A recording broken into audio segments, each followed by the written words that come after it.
에베소서 6장 1절에서 4절까지 말씀입니다. 바울은 자녀들에게 부모에게 순종하라 라는 말로 오늘 말씀을 시작하고 있습니다. 여기서 자녀라고 하는 것은 테크나라고 하는 헬라어인데 단순히 나이가 어린 자녀뿐만 아니라 성인을 포함한 개념입니다. 부모는 자식에 대해 양육의 책임을 가지고 있는 존재입니다. 그래서 자녀들은 부모에게 순종해야 되는데 이 순종은 자발적인 순종을 의미합니다. 그리고 중요한 표현이 나오는데 바로 주 안에서입니다. 주 안에서 순종하는 것입니다. 결국 주님의 주되심을 인정하고 주님의 통치를 받는 사람의 마땅한 모습은 부모에게 순종하는 것입니다.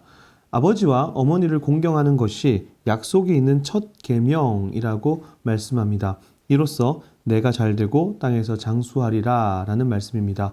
우선 첫 계명이라고 할 때 원래 하나님 사랑이 첫 번째 계명이죠. 그래서 이 본문은 그런 넓은 의미보다는 자녀가 부모에게 대해야 하는 첫 번째 태도, 계명 정도로 이해하면 될 것 같습니다. 바울은 부모를 공경하면 땅에서 장수한다, 잘된다 라고 말씀합니다. 사실 이 본문을 문자 그대로 적용하기가 쉽지 않습니다. 예외의 경우가 많기 때문인데요.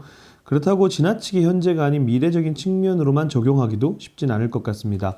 존 스토트는 이 본문을 개인보다는 사회에 적용되는 원리로 이해합니다.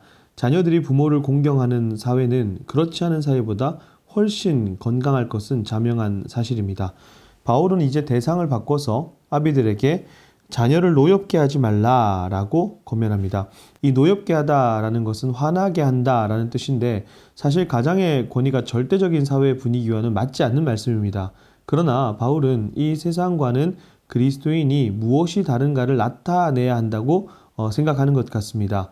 세상의 가치가 아닌 하나님의 백성이 어떤 가치관을 가지고 살아야 하는지에 대해 이 본문을 통해 생각해 볼 수 있습니다. 자녀들은 부모의 소유가 아닙니다. 자녀들은 하나님의 형상으로 지음받은 고귀한 존재들이죠.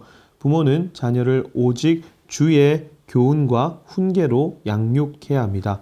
이 주의 교훈과 훈계는 주님이 기뻐하시는 교훈과 훈계라고 생각하면 됩니다. 그래서 주님이 기뻐하는 방식으로 교훈하고 훈계하는 것을 말합니다. 부모의 신앙이 매우 중요한 이유이지요.